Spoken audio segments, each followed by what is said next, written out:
My name is Richard Brett Bing. What was life like growing up in Cairns?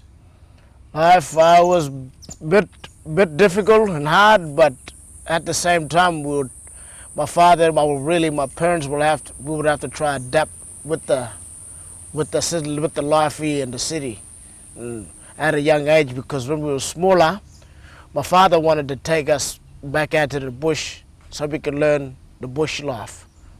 So the difference between living from city into the bush, it was different. The bush was more of a life that you would want to live. But the city life, it was there to educate us through life, as we say in the Western society today. How was it difficult growing up in the city? What problems did you have to face? For an example, racism, struggles, and but also from being who we are. So, like for us, for an example, finding a job for our mob, because today it was a bit hard for our people to find a job at that time, and so we decided to, to get out of the city to move to the bush, so we can live off the community, but also the land of where we live, but also where we're from. Why was it hard getting a job? What made it difficult? Most of us Aboriginal people, it was like getting a push, but more like it is like we needed that push to get there, but also looking for the job. So such as needing a helping hand by the rest of us family who had a job.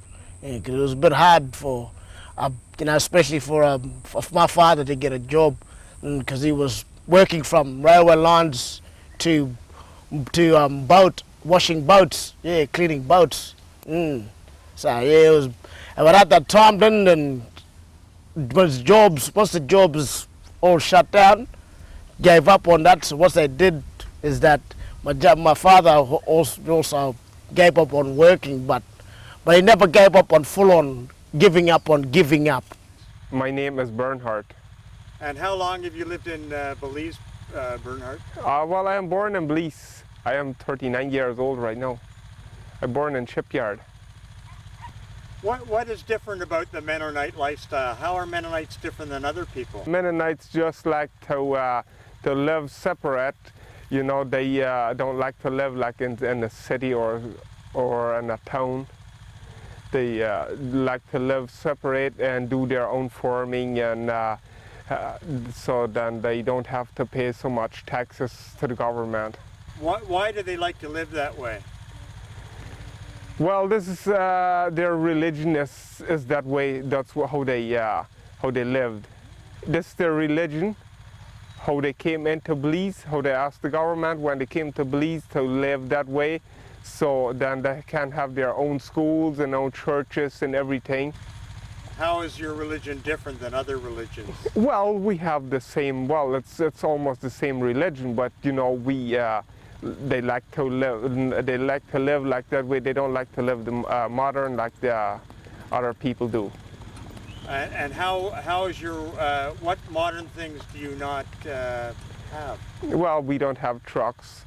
We don't have tractors with rubber tires. They have all steel tires, and no radios, no television, no cell phone. Do you wish you had those things? Well, yes, I wish to have it. But why don't Mennonites have it?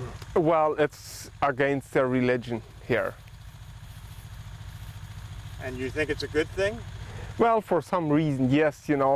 I know there are lots of people. They do bad things on the phones and stuff like that. Young children, they learn too much from the TV. My name is Jacky. What is it like to be a Haitian today? Being Haitian is being a resilient of life. Life in Haiti is very difficult. So most people in Haiti, They're living a hard life, and they're having hard times to live every day because they don't have the means to live. Sorry, go ahead. Because they don't have the means to live. So most people they make do with the small, with whatever they have. And but I can say life is very difficult in Haiti for real. Why is it difficult? I mean, you have many rich minerals, you have beautiful beaches where tourists come. I think Haiti is a rich country. I'm gonna talk about the landscape and everything, but not everything. I mean, the resources. But the Haitians, but the people in the country, they are not treated well because like a person is supposed to have a job in Haiti. Having a job is very difficult to find in Haiti. Finding a job in Haiti is like find diamond. It's very difficult in Haiti. So that's why people they struggle. They struggle every day to live. You were here during the earthquake. Yes, I was working in a school, And and the school collapsed. I was outside. okay, so what do you remember about that earthquake?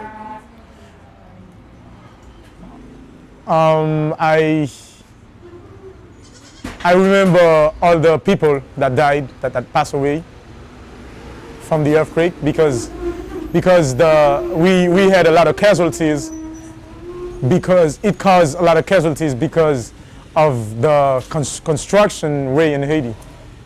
Because a lot of people they were inside the buildings and the buildings collapsed with them. That's why we had a lot of people pass away. Things could be changed because the organizations and the international relief could be very helpful, but the problem is, but the Haitian government is always bad because when they get international relief money, they don't really help.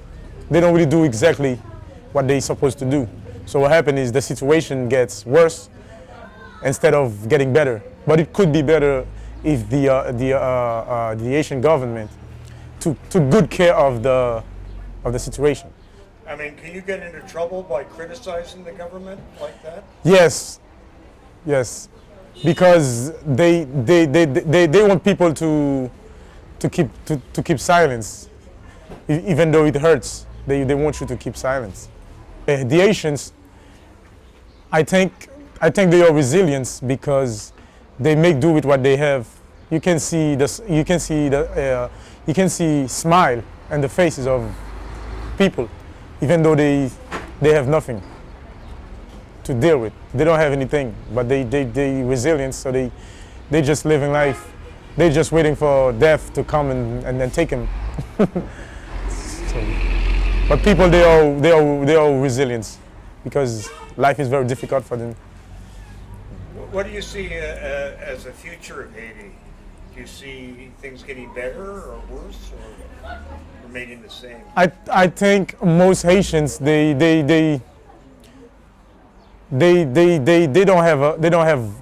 don't think about the hope. They don't hope anything. They don't hope anything. They only know that the situation can get worse and worse.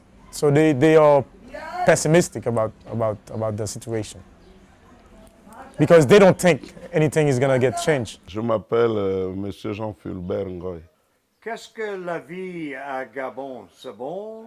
Oui, la vie au Gabon vraiment est très belle, malgré les petits soucis que nous rencontrons, surtout en matière de route. Vraiment, ça va. Ça a l'air d'aller. C'est pas mauvais. Ouais. Ouais, Mimongo, bien avant qu'il soit département, il était d'abord un PCA. Après le PCA, il était devenu autant pour moi district. Depuis 1912, il a été créé comme département. Ça, je peux dire comme parce que vous voyez l'État. Mimongo devient département depuis 1912, mais malgré les difficultés que nous rencontrons de développement, vraiment, vous voyez la cité, c'est un bon endroit, mais qui est négligé par les gouvernants. Désirez-vous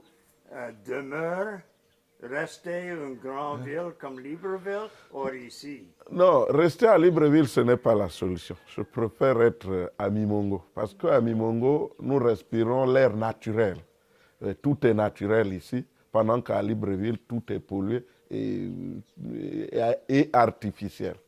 Je préfère vivre à Mimongo. D'abord, depuis ma naissance, jusqu'à quand j'ai commencé à travailler, je suis toujours dans ma localité. Vraiment, c'est bien.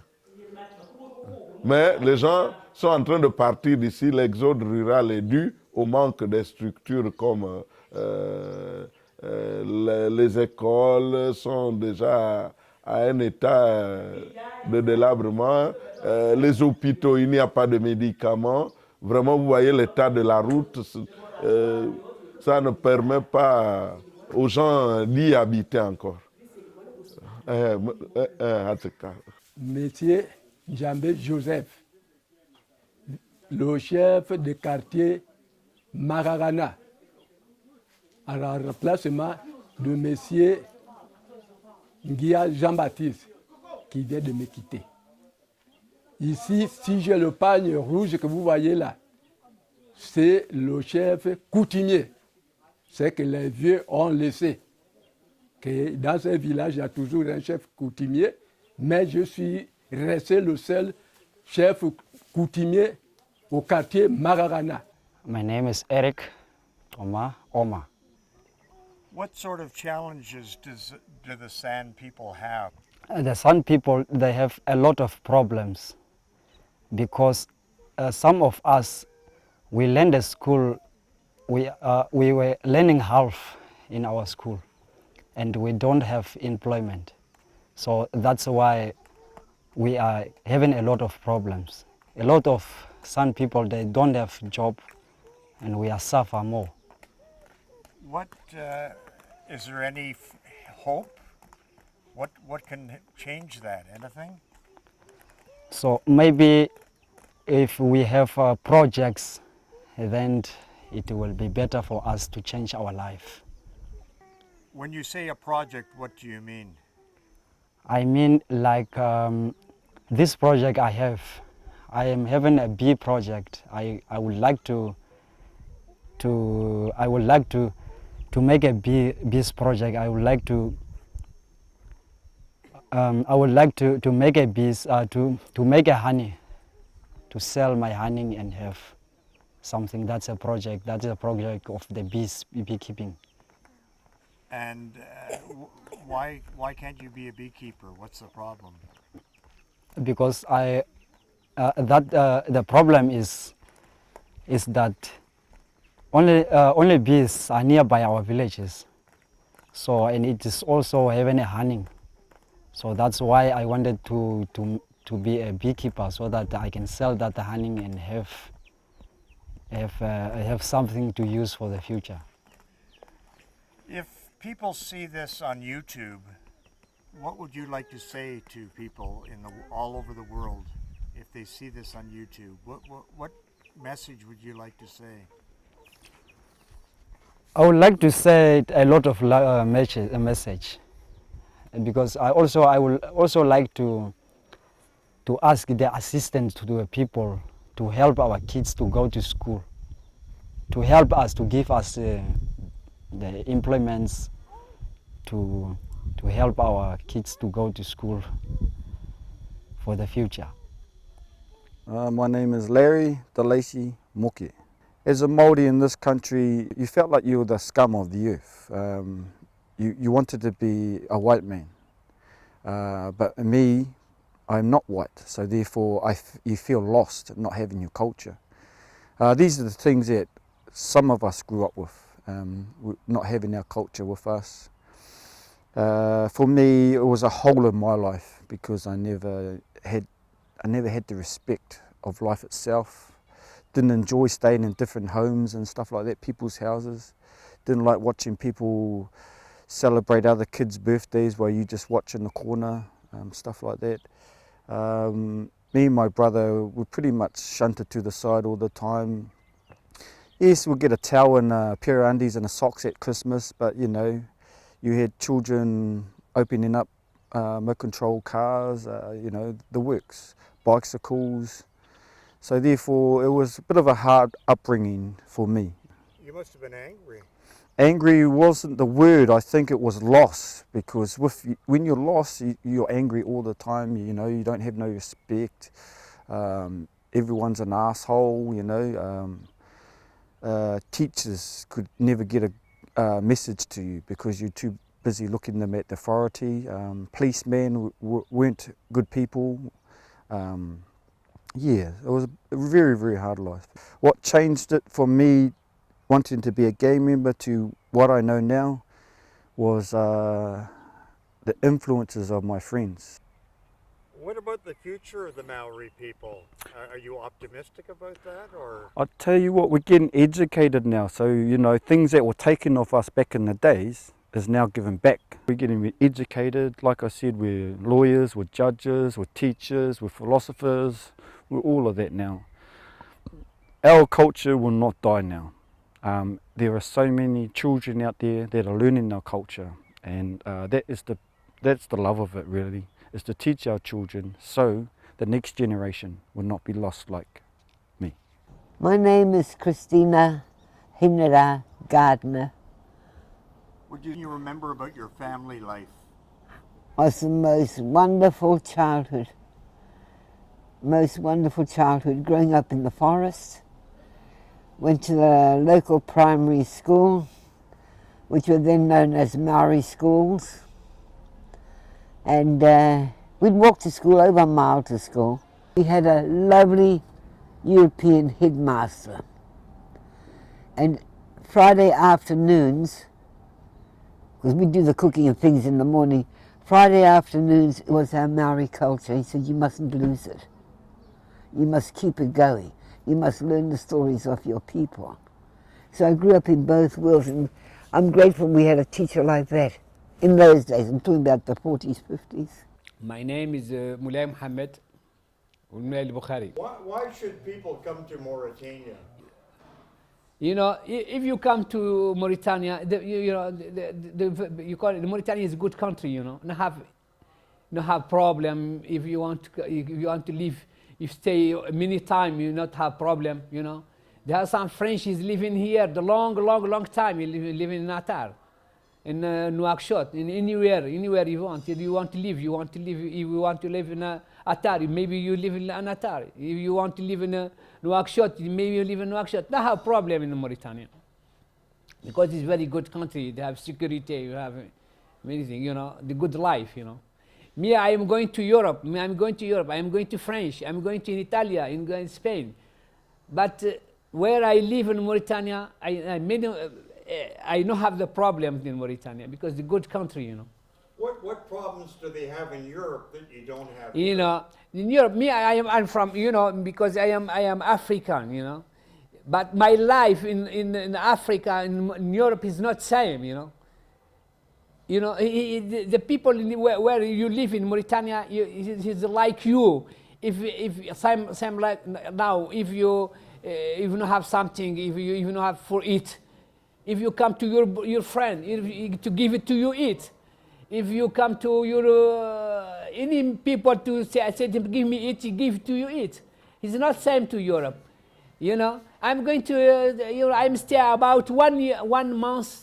51 months, I am stay 1 month in Italy. I am stay 1 month. I ask, you know, I ask in any place. I ask, forgive 100, not give it for me 100, you know.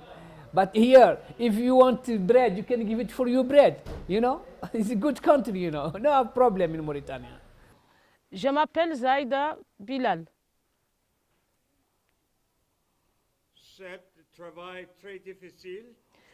Au début, oui, c'était très difficile. Pourquoi? Parce que j'étais vendeuse d'objets artisanaux pour le tourisme. Quand le tourisme, ils ont commencé en 96, que l'avion commence à venir à Attar. Et moi, je vendais l'artisanat pour le tourisme, donc je marche avec les touristes dans les rues. Et un jour, j'ai décidé de changer parce que j'ai eu beaucoup de problèmes avec des gens. Quand tu vas rejoindre les personnes dans le désert ou dans l'auberge, les gens ils ne sont pas contents. Souvent, parce que nous, les commerçants, on est un peu chiants. Et après, j'ai dit, je vais faire une auberge, je vais évoluer mon travail. Moi, ce qui est bien dans mon travail, c'est que cette idée, l'idée d'auberge, l'idée, c'est accueillir les gens. Accueillir les gens chez moi, c'est très important. Parce que le départ de mon pays, c'est un pays d'accueil au général, la Mauritanie. Et moi, j'ai choisi ça parce que ça me permet aussi de croiser le monde autour de moi. Donc ça, je trouve que c'est une bonne chose dans ce travail que j'ai pris, que je rencontre beaucoup de différents pays et beaucoup de différentes cultures, beaucoup de différentes religions, a permis que je suis une femme musulmane, mais je suis très bien dans mon travail et je trouve que c'est bien. Ça te ouvre aussi une porte vers le monde. Qu'est-ce que c'est mal avec le travail? Ah, le mal dans le travail comme tout. Il y a des fois, tu as les gens qui ne sont pas contents, tu as des gens qui sont compliqués, comme tout. Tu as des gens qui sont très gentils. La majorité des clients que je reçois, c'est des gens très sympathiques parce que c'est des gens, souvent, les voyageurs qui voyagent pour la Mauritanie. Donc, c'est le voyageur culturel. Quand tu voyages pour le désert et la culture, donc ça permet d'être aussi bien. Donc moi, je suis très contente de recevoir les gens, super sympa.